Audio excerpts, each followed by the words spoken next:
Hello and welcome. Today I'm excited to speak with composer Reinaldo Moya about his very stunning piece, The Earth Outlived the Hands That Held It, for clarinet, violin, and piano, which will be featured in the Collage New Music Concert on May 4th. Reinaldo, thank you so much for joining me today. Thanks for having me. It's a pleasure to be here.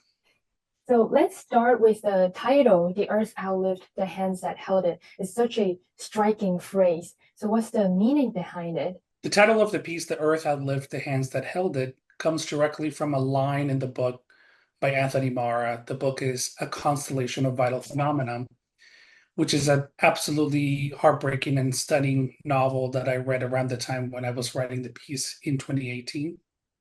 The book is actually set during the Chechen War in the 1990s.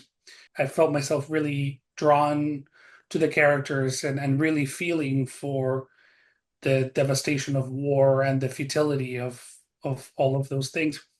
But also where it did become a little bit more personal to me was in the ways that I saw parallels between what was happening in this book and what was happening and continues to happen in my homeland of Venezuela, where even though Venezuela is not technically in the middle of a war, especially at the time of 2017, 2018, it was in the middle of a lot of political and economic unrest and lots of protests and things like that. Something about the atmosphere of the book, of the kind of precariousness of life during these difficult times, and the people holding on to their humanities and trying to find connection and help each other. That was something that really spoke to me, and I wanted to portray it through the music in some way. Throughout your piece, I noticed this constant interplay between very long linear materials and some fragmented short gestures, and they seem to be constantly shifting between the states of turbulence and serenity.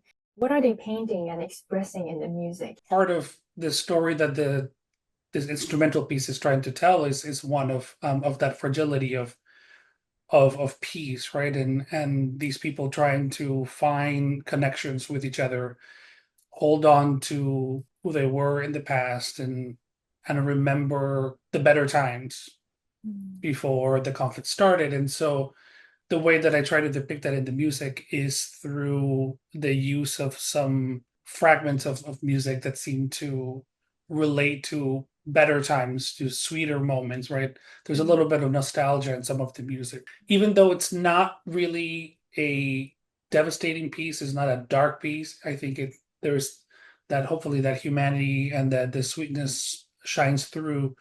But right as things are getting ready to kind of really reach a big climax, there's a moment of kind of thwarting of that climax, right? It's kind of like reality intruding upon these memories. Another thing that I found particularly compelling as a composer is how the melodies seem to emerge from the very busy texture very organically, and also sometimes they are reabsorbed into the texture just as seamlessly. What are some of your techniques or tricks to achieve this sort of sonic outcome? It's a beautiful question, and I'm excited to be able to talk about the music Mm. at that level.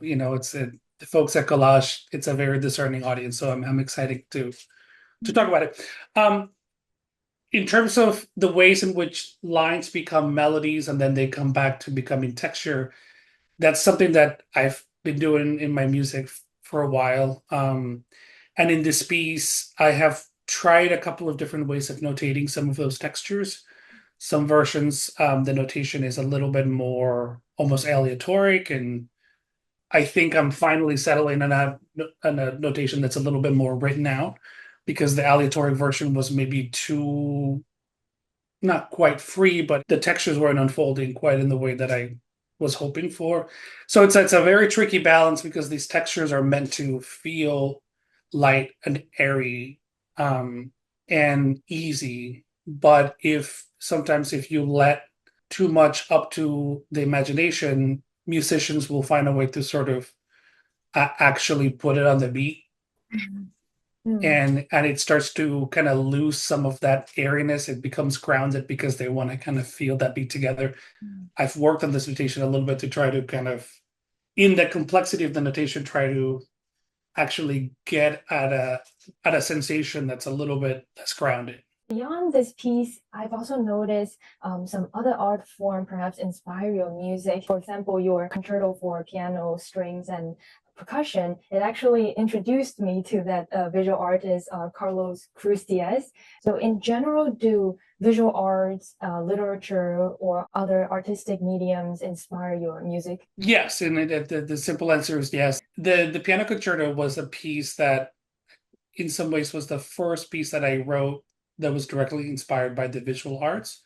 I'd always loved the artworks of Carlos Cruz Diaz, who was a Venezuelan visual artist who then moved to France and lived most of his life in France. One of my favorite moments before the premiere of that concerto, we had a pre-concert talk that we recorded on Zoom, and then the granddaughter of Mr. Cruz Diaz, who now runs the Cruz Diaz Foundation in France, she was in on this call.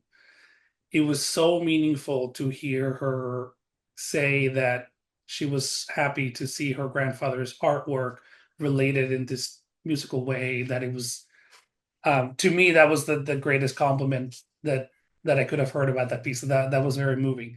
To get back to your question, that I think in terms of the influences of my work, I would say that literature is a big theme that I keep coming back to, right? Some of the earliest music that I wrote as a student was based on novels by Gabriel Garcia Marquez, and I've written a piano trio where you take fictional composers from literature, and I imagine what their music might sound like based on the novelist descriptions of their music. I also write a lot of music about the immigrant experience as someone who is from Venezuela, but I now have lived most of my life in the United States, and Venezuela has undergone some major changes in the time that I've been alive, and so my experience as a Venezuelan living abroad has definitely influenced the way that I make music. Thank you so much for sharing your insights and creative process with us. It's been such a pleasure speaking with you, Renato, and I can't wait for the audience and myself to hear The Earth Outlived the Hands That Held It live at the Collage New Music Concert on May 4th at Longy School of Music. Thank you again. Thank you. See you all there.